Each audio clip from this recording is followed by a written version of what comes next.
everyone. Welcome back to another edition of Ask Me Anything. So this week I'll be attending the American Academy of Anti-Aging Medicine conference in Las Vegas. It's their annual longevity conference. It's a good time to catch up with some colleagues and learn about the newest and kind of the biohacking scene as well. So I'll be there later this week, and I'll be posting some stories of some of the stuff I'm learning at the event. So I'll be back by next Monday, so I'll probably do kind of a highlight reel of everything I learned at the A4M conference at that point. So apologies if my voice is a little bit hoarser today. I've been doing about 9 hours of telemedicine with people from all over the country and some overseas people as well. So if you're still potentially interested in working with us, I still do take new patients on occasion. But if you go to my website, drtwyman.com, there's an application, and then somebody from my team will reach out to you. For those that have applied, we very much appreciate it. We are working through the backlog of applications, and if you're already scheduled for the Zoom call, we will talk to you. If for some reason you've applied and haven't set up a Zoom call with us yet, just send us an email or a message through our website, and we'll get in touch with you on it. So housekeeping complete. I'll start answering some of the pre-submitted questions, and if any other questions pop up, we'll answer them in the comments as we go, and we usually go for about half an hour. So let's see if I can actually read tonight. What is an inexpensive but effective nitric oxide supplement? So the free ones are, UVA sunlight. UVA sunlight on your skin liberates nitric oxide. Exercise is a nitric oxide promoter, and green leafy vegetables, high in nitrates, are. But if you're talking about an actual lozenge or capsule, I don't know what you would consider inexpensive, but the majority of the nitric oxide promoters are somewhere between $40 and $100 per month. And so it just really depends if you're looking for a lozenge or if you're looking for capsules.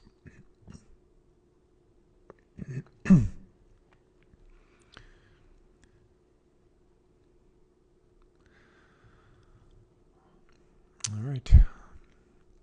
What are my tips for mitigating the constant blue light in hospital work? Great question. Something I definitely was exposed to back in my hospital rounding days. So when I kind of figured out how bad artificial light was for your circadian rhythms, I started wearing the blue blocking glasses to work. People, would always kind of look at them a little bit funny. Nobody actually say anything mean, but eventually people would ask. I'd say, well, these lights in these hospitals are horrible. It's really bad for your circadian biology. It's not great for your sleep. And so I just started wearing them there, and didn't care how it looked, and my sleep quality remained great. And by the time I ended up leaving hospital work, a lot of the nurses were wearing the blue blockers at the desk. So mitigate what you can, but sun breaks are good. I would often just instead of taking the stairs in the hospital, I'd walk outside and walk around to the backside of the hospital. So I got a few minutes of sun here and there throughout the day.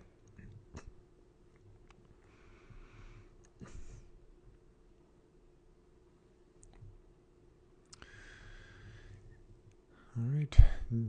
Looks like had a calcium score of 0 at age 70. Should repeat it every few years. Great question. Congratulations on having one that's 0 still at 70. I've seen patients in their 80s with scores of 0 still. But most people, if they live long enough, the calcium score test becomes positive. You just want it to be as late in life as possible and not be early in life and lead to more cardiovascular events. If your score is 0, typically 3 years later is when you should consider repeating it.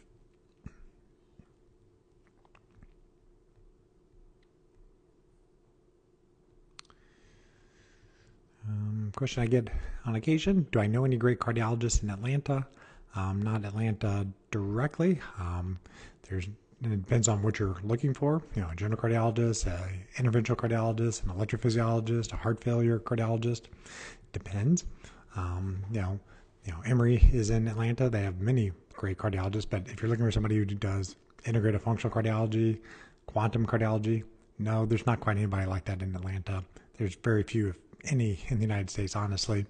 So I literally have patients from all over the United States and some outside the country that come see me in St. Louis. The first visit, we do head-to-toe analysis of your vascular system. We get you set up with the right testing. and then remote visits are done via Zoom. So that is always a possibility if people are willing to come to St. Louis.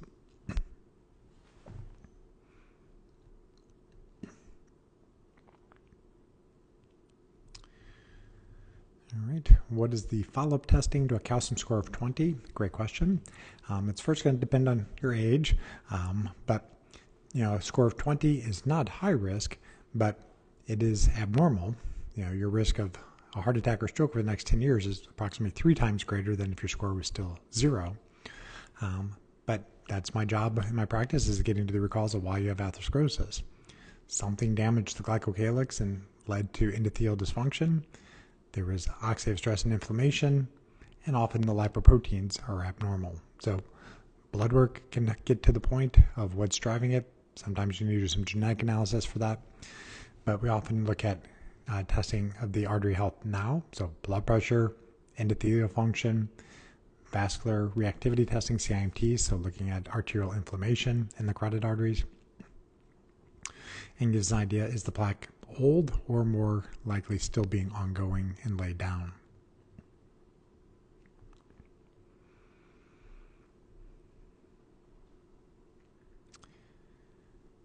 If I have high genetic risk for cardiovascular disease, LPA, looks like it's over 200, would you recommend keeping LDL-C and ApoB as low as, and it looks like it, as low as possible?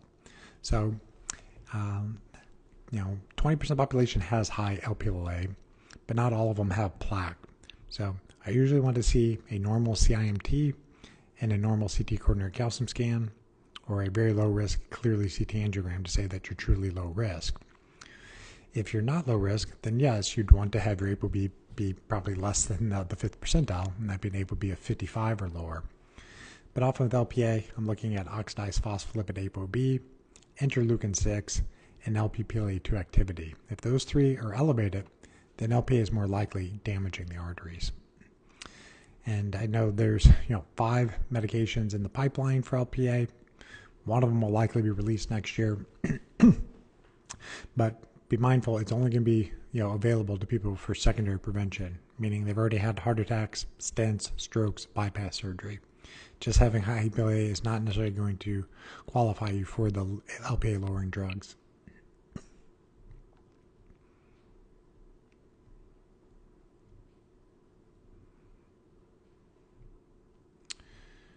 Do statins actually increase insulin resistance and risk for diabetes?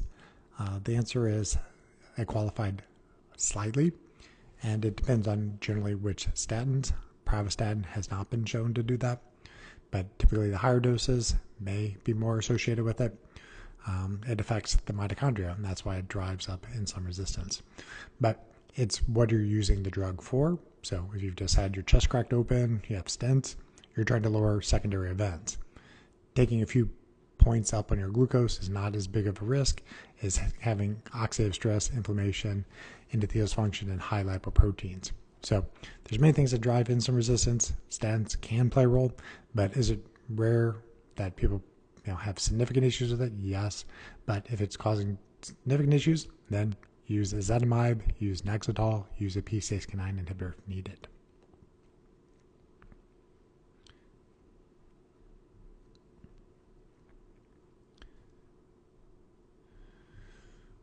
What is familial cholesterol, and is it genetic?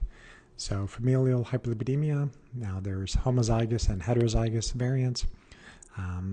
Typically they affect ApoB, LDL receptor, or PCSK9. There's different lab companies that can test for it. I tend to use GB Insight. It's very comprehensive, and it's a oral swab, so no blood is required to get the results. Familial hyperlipidemia, you can have a suspicion somebody has it if you look at a traditional lipid panel and they have a total cholesterol over 200 and an LDL cholesterol over 190 milligrams per deciliter. But the genetics rules it out because often there's other polygenic reasons why people may have those type of patterns. So yes, that is how you would think about familial hyperlipidemia.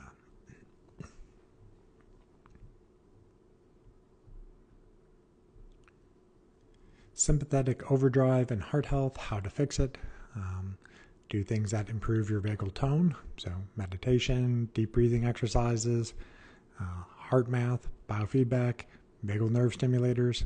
Those would be some of the things at the top of my mind. The Apollo Neuro device, the Pulsetto device would do things that optimize your vagal tone.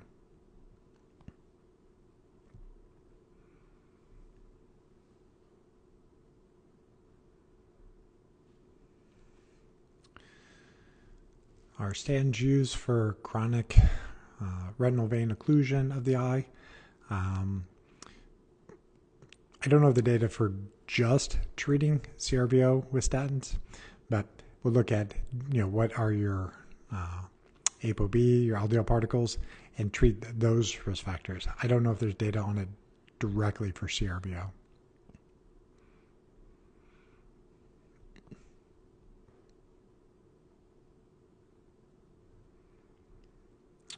What is the best way to decrease ApoB? Test, don't guess. Do a Boston Heart Lab panel. Figure out if you're a hyperproducer or hyperabsorber of sterols. Consider a GB Insight panel that looks at the genetic causes why people may have high ApoB. And ApoB that's high depends. But if your ApoB is north of 100, then you're above the 50th percentile. If you have plaque in your arteries, you're going to likely want your ApoB lower than that. Best ways, it depends on what you quantify as best ways. Most potent way is going to be PCSK9 inhibitors.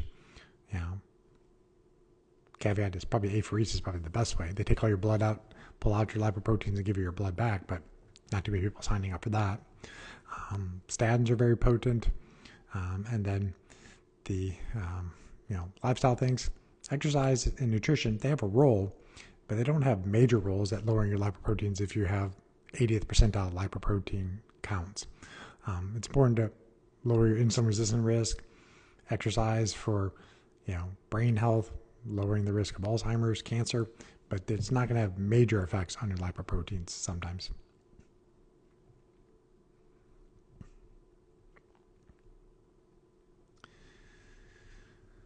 What are the best diets for heart health? There are no best diets. It's what's best for that individual. Depends on their mitochondrial haplotype. That's basically what kind of engines do you have?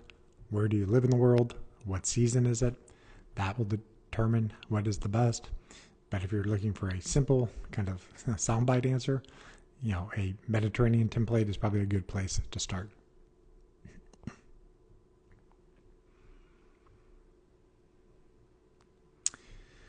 If you have high iron levels, can this affect the heart? Yes. Iron can oxidize, basically can rust. So if you have high ferritin levels, you may have high storage counts of iron. You can test that on a blood test. Then you can look at oxidized LDL, oxidized phospholipids, ApoB. You can look at epitoisoprostane, creatinines, and see, do you have high oxidative stress? Another one is high GGT. And then, if you need to, you can check the HFE genes to figure out, do you have hemochromatosis? Sometimes people need a hematologist to confirm it. But the treatment is, if you have high iron and it's causing oxidative stress and you're not anemic, then it's therapeutic blood donation.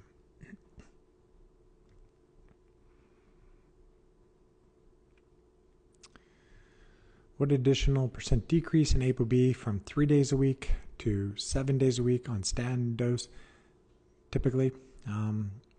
Not something I typically quantify. I haven't actually looked at the literature on that part, but it does depend on the statin. Rosuvastatin has a very long half-life, so sometimes if people can't tolerate it daily, taking it every other day or at least twice a week usually gets some ballpark about 60 to 70% of the benefits of them taking it daily.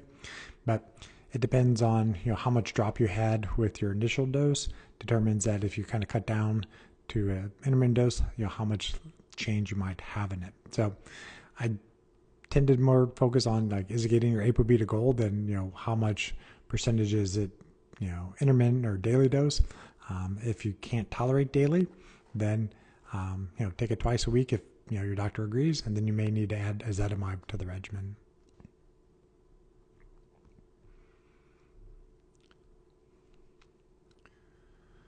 What would you focus on for menopausal women with heart health, considering the risk goes higher during this phase? Absolutely. So when your estrogen drops, your risk becomes equivalent to a man. Estrogen is cardioprotective because it helps nitric oxide. Nitric oxide dilates the arteries, prevents things from sticking to the arteries. Estrogen acts as a HMG co-reductase inhibitor. So basically, it acts like a statin, keeping your LDL particles low. So what do you focus on? Same story. Keep nitric oxide levels high, keep oxidative stress and inflammation low, and modulate the lipoproteins if needed. So generally shoot for an LDL particle less than 1,000 and an ApoB less than 70. And there's multiple, imaging that you can look at, but some of my favorites: carotid entomomedial thickness test to look at, do you have inflammation in the carotid arteries? Do you have soft plaque in the carotid arteries? A CT coronary calcium score to see if you have hard calcified plaque in the arteries is a good start. If you're really going for the gold standard, non-invasively, it would be a clearly CT angiogram.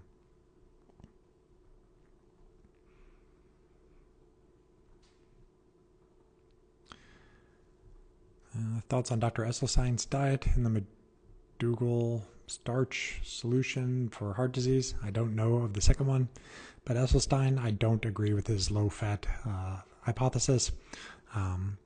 It's, I won't say, I just don't agree with it.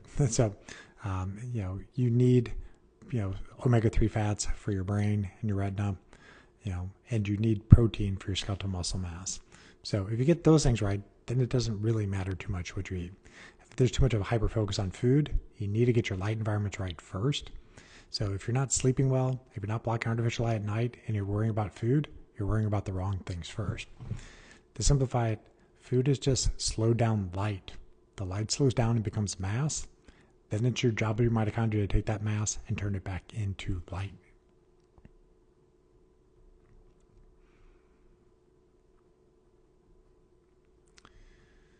Thoughts on testosterone replacement therapy for middle-aged older men? Get this question a lot and answered it for quite a few patients today. So usually recommend men look at a questionnaire called the ADAM questionnaire, ADAM, 10 questions. The more questions you answer yes to, the more likely that low testosterone is the cause of those symptoms. So testosterone replacement is best for symptomatic males. You want to try to find the root cause of why you have low testosterone. So, are you getting proper sleep? Are you managing your stress? Are you limiting alcohol? Are you getting physical activity? If you're not doing those things, fix those low-hanging fruit first before adding exogenous hormones into the mix. If you're symptomatic and you've done all the low-hanging fruit and you can't get your testosterone levels to where you can relieve your symptoms, then that's when people should consider testosterone replacement therapy. But you should only work with people who that is their main focus. You want to work with a specialist, and you want somebody who's going to guide you into what levels you need to be utilizing. There's some providers out there that use the same dose of testosterone replacement therapy for all guys. It's not a one-size-fits-all. Also, you do need to be aware that if you start testosterone replacement therapy, there's a certain point of no return. You've made a lifetime decision. If you're okay with that decision, go forward. But if you think you just want to try it out for 3 to 6 months and then stop, you may not be able to stop.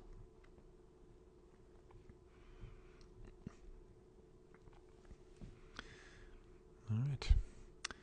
It's almost been a month off a beta blocker. As a side effect, can you get migraines?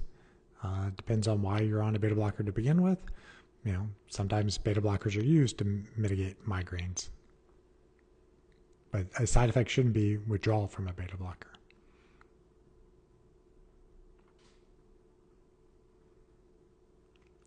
Person lives in the north with very few hours of daylight at all. What can I do to get some light effect? Sauna would be a good option.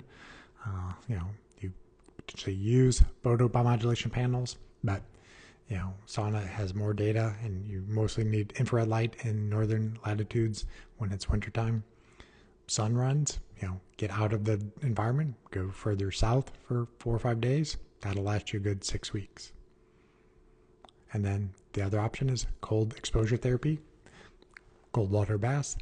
Your mitochondria make infrared heat, make UV biophotons. Your body's designed to make light when there's no sunlight, as long as you expose it to cold That's what your body's designed to do.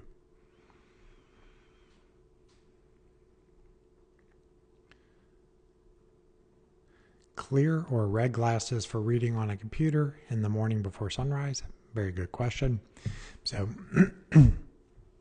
so personally, I'm up at 4:50 every morning, 7 days a week. When I travel, I try to stay on that zone. So I'm going to Las Vegas at the end of the week to go to a conference. So they're 2 hours behind. So, it's 4:22 p.m. at this time. I'm going to stay on that time zone of St. Louis when I'm there. And so I'll be up very early in the morning. I'll be up at like 2:50 a.m., probably Las Vegas time. Maybe I'll delay it to 3:50. I'm out late with a meeting or something. But I'll be up 3-4 hours before sunrise in Las Vegas. Las Vegas has the worst lighting in the entire world. So I'll probably stay in my room the majority of the time, keep the lights dim. I travel with different red light bulbs and switch out some of the lamps.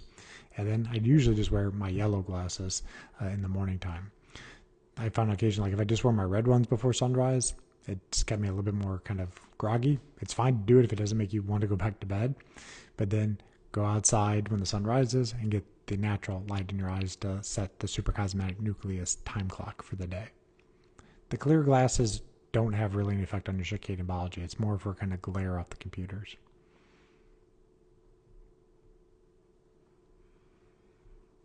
All right.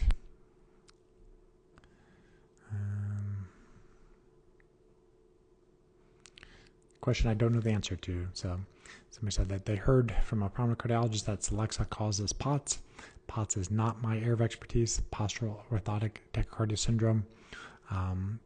You'd have to ask an electrophysiologist if that is, really what's contributed to it. And if you're on the medication, that's definitely one of the ones you can't just abruptly stop. You have to be able to wean off of that one.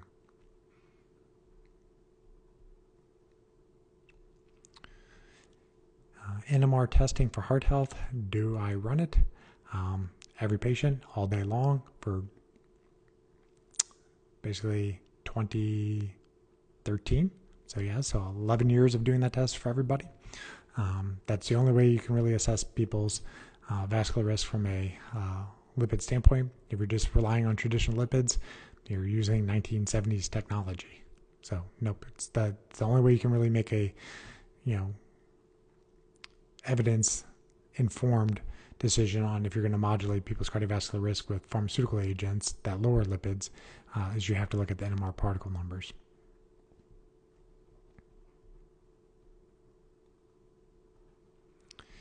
Do I recommend berberine?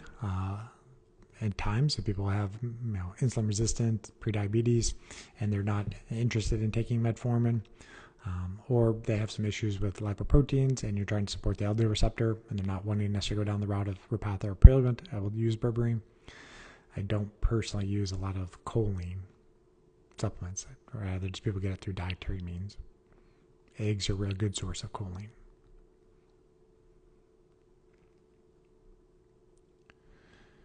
Do I think taking pantothionine can help reduce cholesterol? It can, but in my experience, it's not very potent.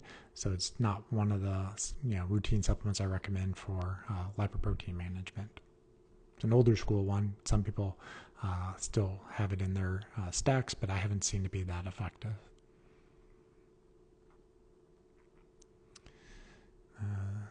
Looks like age 73, calcium score below 1. So that means it's 0. No history of heart disease other than high lipoprotein A. So it goes back to some of the other people's questions. So, what is the status of your endothelial lining? Do you have carotid intima-medial thickness? Do you have soft plaque in your carotid arteries? You can also look at other vascular beds. So do you have an aortic aneurysm?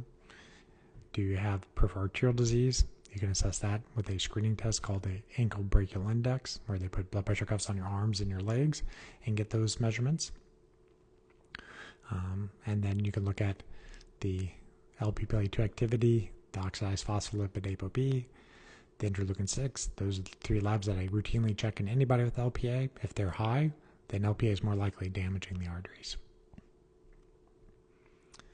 And then 2 more questions submitted ahead of time. do I recommend taking omega-3 daily? I recommend getting on average 2 grams of omega-3 through seafood intake daily. If so, compounding pharmacy or over the counter. So always recommend people eat it first. That's the way Mother Nature intended it. Anytime that something's man-made, you don't always know that you're getting it in the way that the body truly needs. Is it going to get into all the cells, particularly the brain? Sometimes that's unknown. But should it be a compounding pharmacy? I haven't seen any compounding pharmacies make anything better than Nordic Naturals or Carlson's. Those are the 2 best over-the-counter brands that most people have good faith in and that those work well. But I tried not to recommend people supplement with omega-3. I want them to eat the seafood first.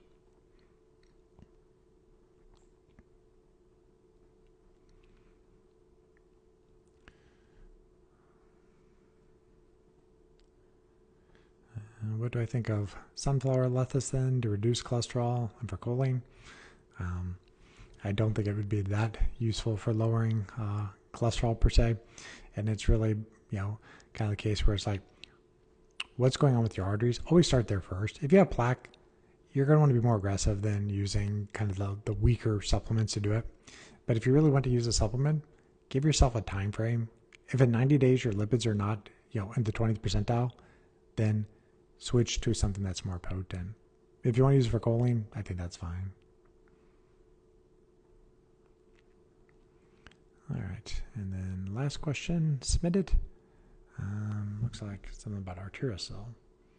Arteriosol, can it be taken as a preventative, or is it designed for people with known disease? It's a very good question.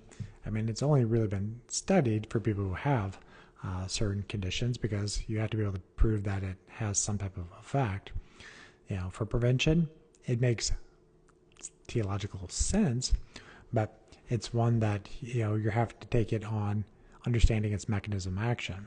So arteriosol supports the endothelioglycocalyx by donating rhamnon sulfate to it, and that may help regenerate the glycocalyx. There's also different antioxidants that's included with arteriosol, so you prevent basically rusting of the glycocalyx. So I don't think it's a wrong thing to consider for prevention, but I would tell you that if you actually test people and look for their nitric oxide pathways, if you actually look at carotid endomedial thickness scans all day long like we do in our practice, even if you don't think you have disease, you often will find subclinical disease in people. Particularly if you're a man and you do a clearly CT angiogram. If you do that test and you're over the age of 40, I have 100% batting average that you will have plaque in your arteries that you did not know about from other testing. So in that case, you're really kind of secondary prevention. So that long story said, it's generally safe if people want to take it, but it's harder to prove that it's working for you if you don't already have something going on. All right. So I got through the pre-submitted questions. We're getting near the bottom of the hour, so I'll try to answer a couple of the ones in the comments, and I might save some ones for next week. So if I don't get to your question tonight, just put it in my stories next week early, and I'll jump to it at the beginning of the hour. All right, so big family history of cardiovascular disease. I'm maxing out lifestyle factors, diet, exercise. Currently taking 10 of rosuvastatin. High LPLA. Would I recommend keeping LDL low and ApoB2? So I think I answered this question earlier. So yes, if you have family history, you should be doing testing that actually looks at the arteries directly, not just the biochemistry. So CIMT, calcium score, or a clearly CT angiogram, that will help better risk stratify you, how aggressive to be with the other risk factors.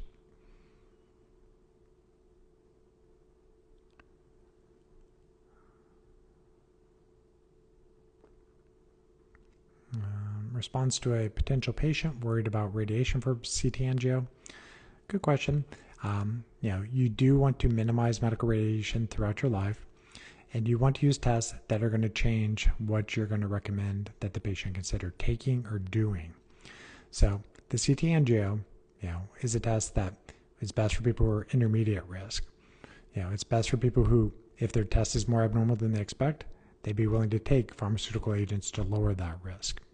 If the person's not willing to change or take anything, then don't go looking for something. The amount of radiation is not significant. It's much less than a nuclear stress test. It's much less than a CT. It's much less than a coronary angiogram, which I used to perform on patients who had atherosclerosis. So personally, I've had 2 of the scans. I took some CoQ10 ahead of time, did some other biohacks to try to minimize some of the oxidative stress, but wasn't something that I was highly concerned about. But I did not repeat the CT angiogram in a year. I waited almost 2.5 years between scans to see what the difference would be. All right, and now the screen's starting to freeze up a little bit, so I can't see any other questions. Oh, there it goes.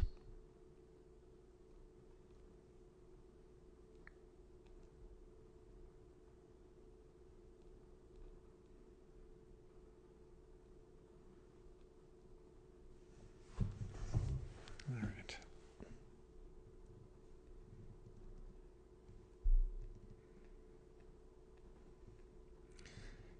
All right, I already answered the question about high iron, but can high iron cause high blood pressure if there's a lot of oxidative stress? Yes, it can raise blood pressure. Do I consider plaque as biofilm? No, not directly, but if you have different biofilms in the gut and you have gut issues, that may drive coronary atherosclerosis and plaque.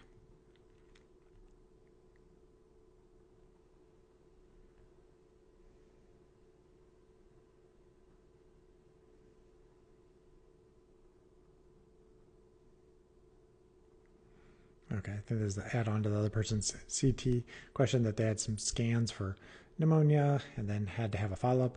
So then in that case, maybe you would postpone a calcium score test for a while. Unless it's something that's you're high risk from other reasons that they need to look at it. Postpone the calcium score test for a few months. All right, so magnesium for heart health. And I think that's the Corey. I always forget exactly what the acronym TUTCA stands for, but I think it's the non-obstructive coronary disease, which has vasospasms. But can it help? Possibly. Typically magnesium is important for 300 to 400 different reactions in the body. Many people are low in magnesium, so would not have any problem with people taking some. The major side effect is loose bowels, so then you just have to dial back on the magnesium dose.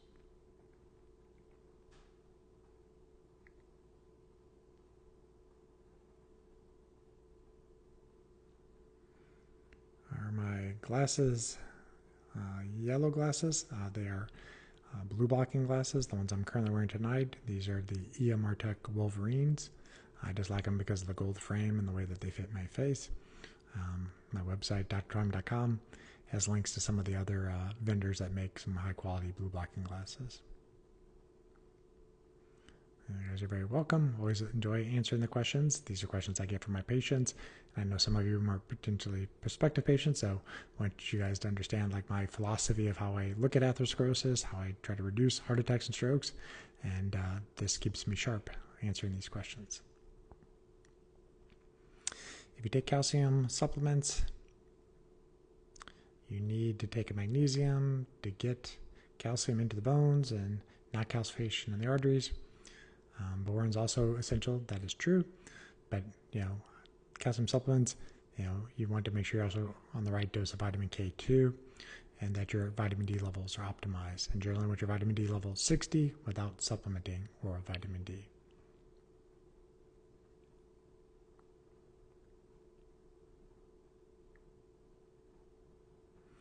Somebody's asking about, do I get asked a lot of questions over and over? Yes, but that's the nature of the game. Do I have any truly written out articles about LPA? No, I don't, but I do have on my YouTube channel, which is drtwyman.tv, I do have a dedicated video all about LPLA. And there's numerous talks on there about ApoB. I've done a couple where I've gone through my own lab work and said what my thoughts are on ApoB. I do not know the best natural source of boron.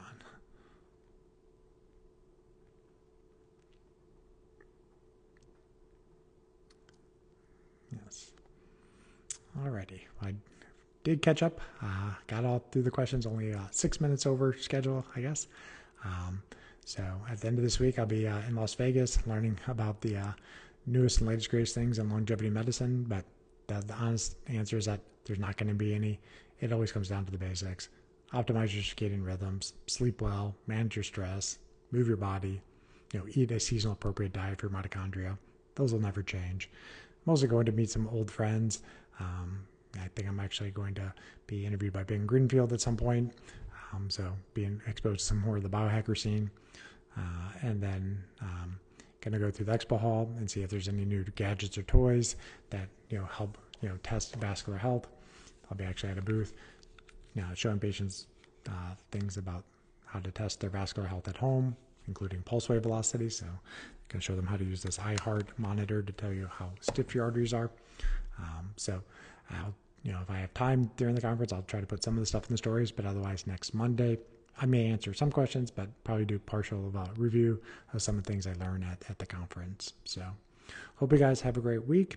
And if you need anything, just drop me a message in my DMs.